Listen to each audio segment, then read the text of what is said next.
Gets it off in time. And he's got it, baby! Big time Nets win! The only Net fans you know? The only Nets fans you know? Man. I mean, come on, man. Or are these guys? Welcome back to the Only Net Fans You Know podcast. I'm Peter. Welcome to episode 129. I have a very special guest today, co-host of the Brooklyn Boys podcast. Welcome to the show, Josh Woolever. What's going on, Josh? Pete, thanks so much for having me on. Honored to be a guest on the podcast. It's been a very exciting summer league, and I'm ready to talk it.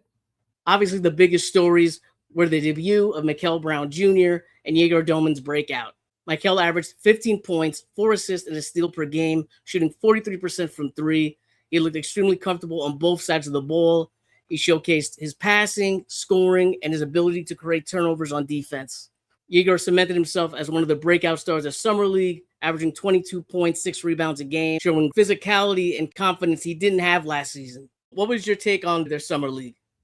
Yeah, I'll start with Egor. I think the biggest thing to me that just impressed right off the bat was how much bigger he looked and how he translated that into his game. So early on in the Summer League, not only was he pulling up and hitting threes, but he was getting into the paint, he was attacking, he was driving on bigger defenders, going at people on the defensive end. He had a very, very scrappy Summer League. I think all signs were positive in terms of what Egor did, not only scoring the ball, but defensively. He was also great in transition. And then Mikel Brown Jr. was a very, very solid ball handler as well. The points were there. I think the biggest thing to me was he looked 100% healthy, which is something I was keying in on going into the Summer League. He looked extremely athletic. And the biggest thing, because when you draft a guard that high in back-to-back years, and both of them look like they're going to be good passers early on. Mikel Brown Jr. had a couple flashy dimes in the Summer League.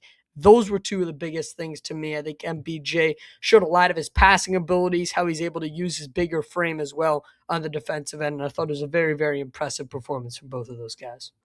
Going over Egor, last Summer League, he was 1 of 4 with 2-point field goal attempts. Big change this year. As you mentioned, he's going to the paint, showing a bunch of confidence and physicality that he had not shown last year. I think that's the biggest difference. What I love what the Nets did, they utilized Egor in slip screens. They utilized him as a screener, so he could either go to the three-point line and take a three, or he could roll and go to the basket and either go for a layup attempt or whatever you want, or a pass to the corner to find an open guy, or if the defense is collapsing on him. I thought that part was very crucial to the growth of his game. I think his growth has been tremendous in his time with the Nets, and the coaching staff has done a great job with that. The biggest thing to me, you mentioned a little bit, Pete, is the versatility with him. The more branches he's able to stem out of the initial tree root for Egor, I think the better and more paths that creates for him as a player. So you're right. Early in the season, he broke the record for the most consecutive three-point attempts as a rookie. He just would not go inside. He was scared to take mid-range shots, but I think he developed that confidence, and the coaching staff implored him to do so throughout the season. Clearly, he worked at it over the offseason, and now we're starting to see it in the Summer League a little bit more as well. But are there any concerns with his game? Like, obviously, this is Summer League, and going up against grown men, it's going to be different. Yeah, I think the 3-point percentages, if those ticked up a percentage point, that would be nice to see. Obviously, you're not going to expect him to be perfect in July, and I don't think it's anything for the Nets fans to be pressing the panic button on, but 1 of 5 from 3 today. Not a tremendous performance, and certainly an area he could improve on. And Pete, you mentioned it. There's a big, big difference between putting up these types of performances in the Summer League and then actually translating them to the NBA level on an 82-game basis. So I think if the 3-point shooting percentage gets up a little bit more and he's a little more efficient from beyond the arc in his looks, certainly that's going to change with the guys around him dishing it off, because obviously he's not in the true starting lineup he would be in the regular season. That's also something to keep in mind. So he's not playing with the same guys he would be over the course of an 82-game season. But if the 3-point percentage can tick up just a slight notch and he's able to do what he's doing right now with confidence at the NBA level, it's not exactly a concern, but something to look forward to as we get into camp, into preseason, and then eventually into the regular season. If I had to pick an area of his, I guess, biggest improvement, I would say the versatility in being able to get into the paint and the confidence. If I was giving him a grade, I think I gotta give him like A minus. And the only reason why it's not an A is the 3-point shooting. And I'm gonna be a little biased here because I believe in his 3-point shooting so much. I don't think that's even an issue or area of concern for me.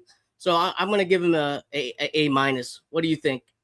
Yeah, I think A minus is fair. Also, you have to remember that he hasn't really gotten into the shooting rhythm you do over the course of a full season when you're ripping 53-point shots a night. So this summer league, certainly a time to start ramping up, getting the feel back for the shot. I also think the biggest area of improvement for me is just his physical look, how much stronger he looks. It's clear he put on a ton of muscle throughout the offseason, and that's going to help, as we mentioned, his paint touches and his ability to drive and kick as well.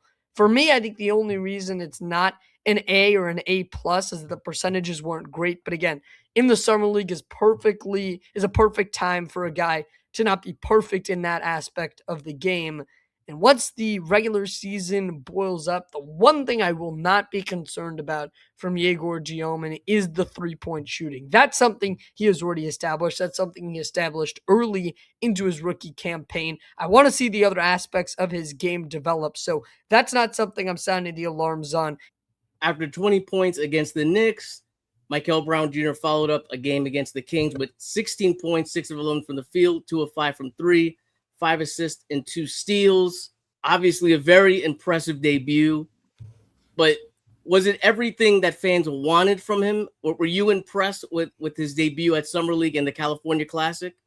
Yeah, I was impressed. I thought the biggest thing for me with Mikel was his agility, and he was like he was playing at 110%, despite what we heard about the back concerns at Louisville in the back half of his only season there as a one-and-done freshman with the Redbirds. But Mikel Brown Jr., I think he is perfectly fine in terms of the injury front. And that's another reason fans wanted to shy away from him at 6 and favor Darius Acuff. Clearly, he's been a better defender in the summer league. That goes without saying. That was already the negative on Acuff's draft. But Mikel Brown Jr., not only is he a comparable defender, he was a great defender, intercepting passing lanes, getting in guys' faces, forcing turnovers in the front court, in transition, any which way possible. He was getting his paws on the ball. I think the one thing Nets fans would have wanted to see more of from him was scoring. Naturally, when you get a young 6th overall pick onto your roster, you're going to want him to shoot the lights out of things immediately. To be honest, that's not a concern with me. I think that's a stupid thing to be overreacting to. Look at his overall game where he played tremendous and there were little to no flaws, maybe a couple turnovers that you didn't like, but in his first ever game with the team, like that is not a problem whatsoever. To me, though, if your concern was that he didn't shoot the ball enough, my main advice to you is be patient. This guy is still 19 years old. He's going to get more opportunities. Obviously, the Nets aren't playing him as much as they would in the regular season because they want to see the back end of the roster guys and some of the G League guys get reps throughout the game. I'm not concerned about that. I think he had a great debut. The biggest thing to me was health and athleticism and his passing ability as well. I think the biggest one to me was he caught a defender off balance, spin cycle into the corner and whipped it out under on the baseline to Bilodeau, who hit the open 3. That was the most impressive pass to me. You know, I could talk about the shooting from 3. I could talk about the great passing, the footwork with all that. But where I'm going to go, what kind of surprised me and I was very impressed with, besides his total confidence and his coolness on the court, the defense. One steal against the Kings, he just literally ripped the ball away from a Kings player. And it was just like, oh my God. It was like game 7 for him. I know it's just summer league, but I like that he took it personal. He said that in his post-game interview as well to the game as he was walking off the court. He said, they beat us in that first game. We knew we had to get back at them. That's not even a game he played in. Like, there's no reason for him to take that personally. And yet he showed a ton of grit and hustle and determination. And I think that's something that is so emphasized in the Nets locker room, especially under Jordi Fernandez. This is truly a culture team. Can't emphasize that enough about how important that is. One more thing about Mikel Brown Jr., I thought he showed tremendous body control. He'd be running the fast break as fast as possible, slam on the brakes, dump it off for a Bilodeau dunk, and then just sprint back down the other end of the court. And he's able to contort his bodies in such impressive ways but also his ability to go from max sprint speed to get down all 92 feet of the court to completely stop on a dime. It was very, very impressive. So what grade are we going to give Mikel Brown Jr.? Mikel Brown Jr. to me gets an A. He did all you could have asked for and more. I have no notes on him. My one thing is he couldn't get injured, and I really wanted him to look healthy and at 100%. That's exactly what he did. So he checked that box. He checked the scoring box. He checked the passing box out of the water. The one gray area was, okay, the Nets drafted a guy with size and length and height over a couple other guards in the class. What does that lead to? And it led to him making an impact in all areas of the court. That was a surprise check mark to me, including the defensive end. A plus, whatever we're going with the highest benchmark is. I think Mikel Brown Jr. really, really impressed, and he deserves his flowers. I'm going to give him an A. If he would have scored a little bit more, probably would have given him an A plus. But like you said, there's obviously we have to put context in here. It's summer league. So, you know what I mean? So I guess you could say A plus A, but I'm just happy he didn't get injured. And I don't know how you feel about this. I asked Sharif Phillips-Keaton of USA Today, Nets beat writer, about the connection between them, the chemistry between them. It looks like they do have a little chemistry there, which is, of course, you want to see it. Them playing together look smooth. You know, there was a little bit of a concern of, is it going to be, okay, your turn, my turn, you know what I mean? Like one of them gets the ball at this possession, and the next possession it's going to be dominated by the other. And we didn't really see that at all. It worked in the flow of the offense. And even though everybody and their mama knows those are the focal points, it didn't really feel like that. It felt very smooth. So I'm going to give it an A plus for the backcourt grade. Where I want to take it next is the remaining players who played in the Flatbush Five. Drake Powell exploded for 18 points after, I think, a 1 for 24 start. He really needed that. But Saraf had a good game. I think he had 11 points.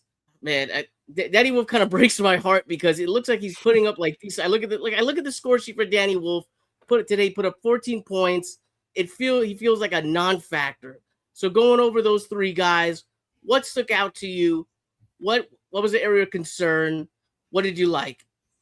Yeah, you said Drake Powell needed that. Oh boy, finally the shots started to fall, because in his previous 3 games, it's not like he was getting awful looks. He was getting open, creating for himself well. He just kept forcing the ball up and nothing fell. He said after last game that he was going to make a couple mechanical tweaks to his shot before tonight, and that paid off. 4 of 5 from distance in that first half, finished 4 of 7 from 3 on the day, and that was 18 points, man. I think he is going to sleep tonight. A happy camper. He needed that, both for his own confidence and also for Nets fans to feel like, okay, maybe he's turning the page on what was a horrific start to the summer league, and hopefully starts to get back in the groove a little bit before you make the turn and head for the fall.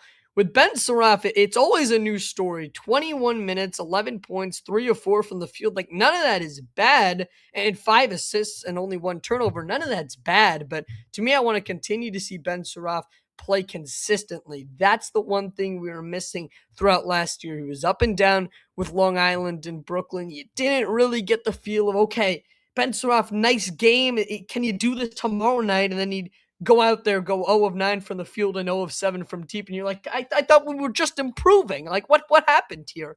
And Danny Wolf, man, I don't think he's played that bad, but he's got to look behind his back, because Chaney Johnson's coming for his job. That's all I got on Danny Wolf.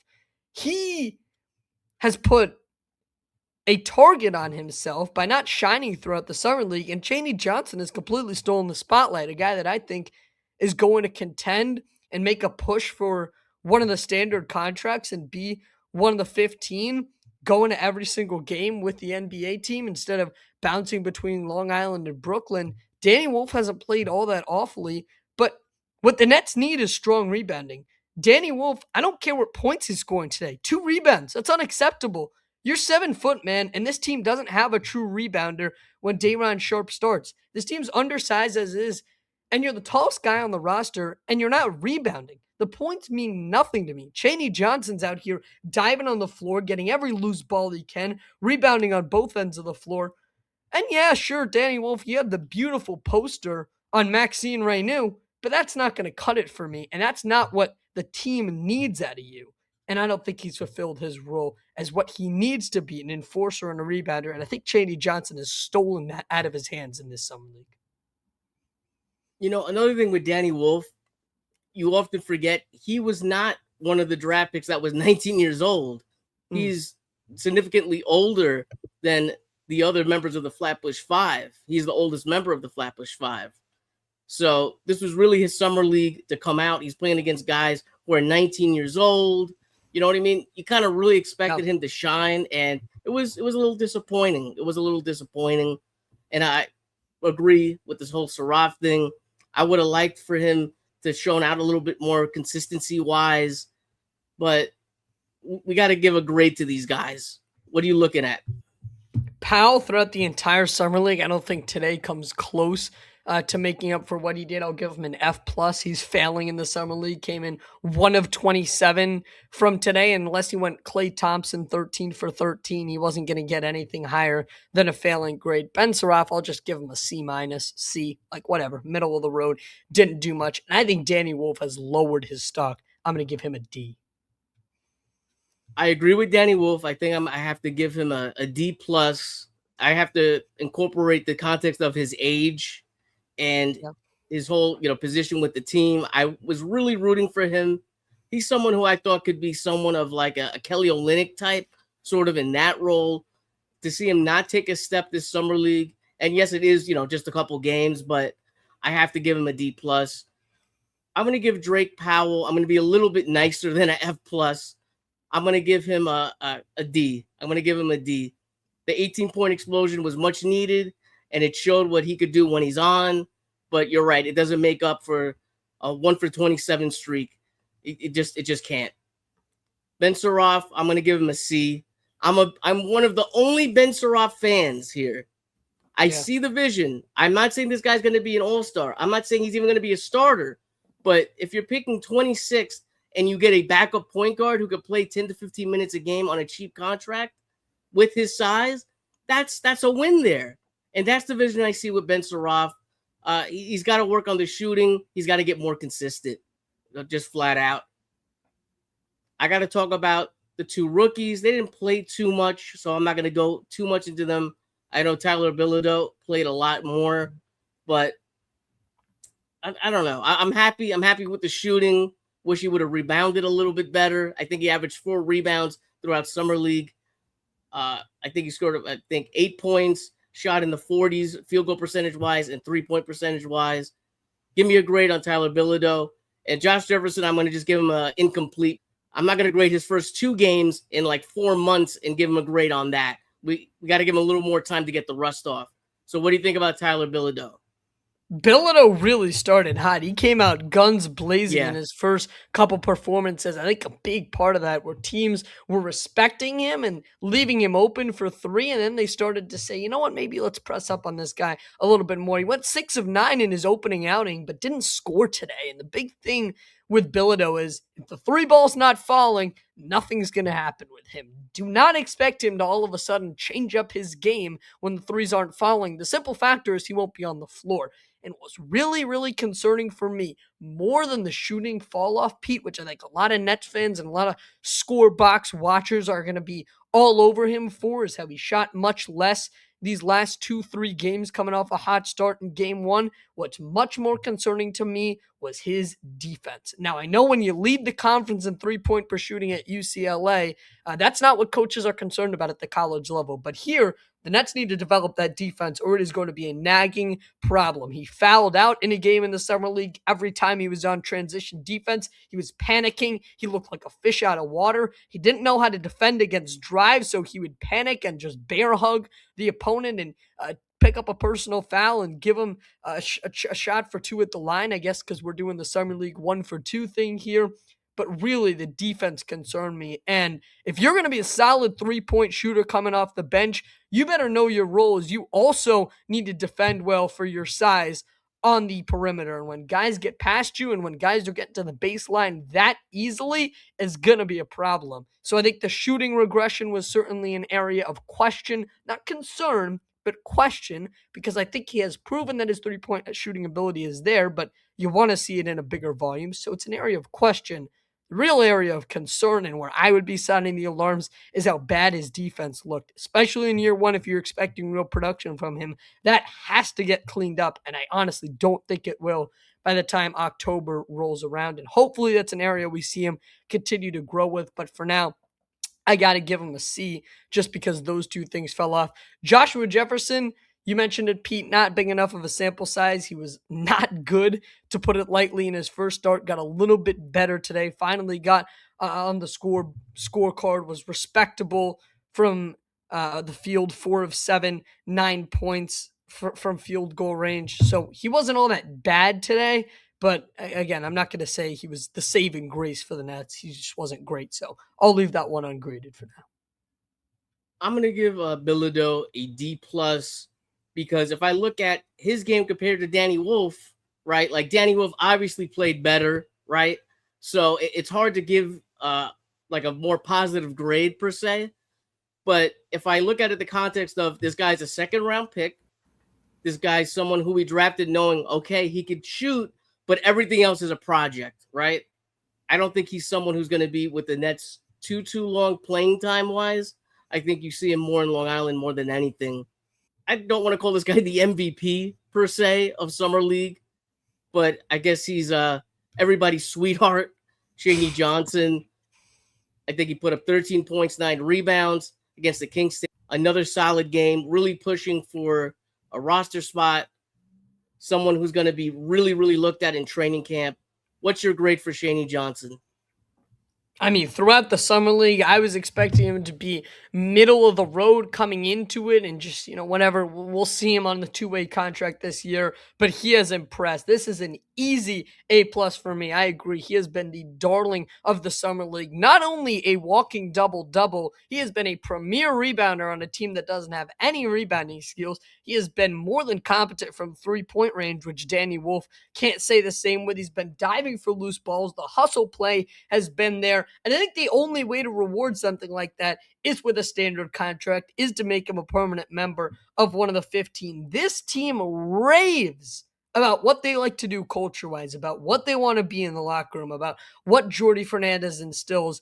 Go out there and prove it and give this guy a roster spot. It is much easier to me to cut one of the last 3 guys on this roster and send him down to Long Island to make room for Chaney Johnson. It is much easier to make that argument than to say this guy had the Summer League of a lifetime, but we can't reward it because we want to see more of Noah Clowney this year. Like, I'm just not buying that. To me, I think Chaney Johnson has absolutely deserved a much more expanded role at the NBA level this season. He has more than impressed in the Summer League. Again, he's done everything right. He's filled gaps that the team has needed him to. Block shots on the defensive end. He has been, I agree, the biggest standout, the biggest surprise, whatever adjective you want to use to describe him. He's been amazing. All right. Who are you most excited in seeing at training camp this year? Ooh, good question. Chaney's certainly a guy to keep an eye on, but I want to see more of Joshua Jefferson because we got to see very, very little of him here in the Summer League. I really want to see how he's able to incorporate the passing. Like, that was his big underlying thing at Iowa State, was his ability to dish the ball out, and I want to see more of that. Get those assist totals up. Make those passes through tight windows, because if you're going to be, a forward who's able to spread the ball out like that, that's a real asset for a team coming off the bench. So I want to see his ability to pass the ball. Josh, great on you for giving a very good answer. I'm going to give the very boring answer. I want to see more of Mikel Brown Jr. and Egor. With Egor in particular, I want to see this confidence against grown men in the preseason games. With Mikel Brown Jr., I want to see the passing. I want to see the shooting. I want to see the electricity. But that is the boring answer. But that's who I would like to. Those two are who I would like to see the most. But if we're going to just go back and look at the roster, you know who I really want to see if they come back in time? Nolan Traore. I'm a big Nolan Traore fan. Yes. Eric Slater put up a video from Summer League camp of him just taking like stationary shots. He looks jacked. The guy looks like he spent the whole summer in the gym. And if he has that burst of speed, despite the knee procedure, oh man, this is going to be a very interesting player. I'm all in on Nolan. I'm all in. So that's the person who I would like to see if I can't pick the two main guys. That's the reason I can't commit to Ben Saraf being a backup point guard for this team. I just think Nolan Traore steals that role right off of his hands. He's a better scorer. He's able to get downhill more. He's faster. He's got more of the tools. I am equally as excited to see Nolan Traore. I think, Pete, you said you were one of the biggest net fans in terms of what Ben Saraf can bring to the table. I think I'm that way with Nolan Traore. There are people already calling him like, oh, Egor Dioman's the only one out of this class that's going to succeed. Like, how about we put some respect on Nolan Traore, give the kid an offseason, because last year he was simply overmatched. Like, he could not hang with bigger guys at the NBA level. If you said he looked jacked, I believe you. I got to go back and see that clip from Slater, but that would be very, very intriguing, because if he has added a level of physicality in addition to his speed, that opens up so much. Hopefully his ball handling improves as well. And if his three-point shot is there, they call it the 5-tool player in baseball, with the defense, the speed, the power. If Nolan Traore is able to bring all that to the table, he is also a very, very interesting player to watch this upcoming season. All right, Josh, thanks for coming on. Let's get some promo for you. Pete, thanks so much for having me. Check me out on Twitter at Josh Woolever, just my name. And check the Brooklyn Boys out on YouTube and Instagram. YouTube, we got long-form live shows, pre-recorded guests, all that type of long-form content. Instagram, we're doing post-game reactions, pre-game, halftime shows, all of the above, also promoting the YouTube as well there. So we just passed 1,000 subscribers and 1,000 followers on both of those. Would love it if we could add a couple of you guys to the train. Pete, thanks so much for having me on. I really appreciate it. Thank you guys for watching. Every view, comment, and like pushes this channel forward. It helps me get guys like Josh and the numerous amount of guests that I'm able to bring onto the show. So thank you guys. Like, subscribe, all that good stuff. Have a good day. Have a good night. And let's go Nets. We're out.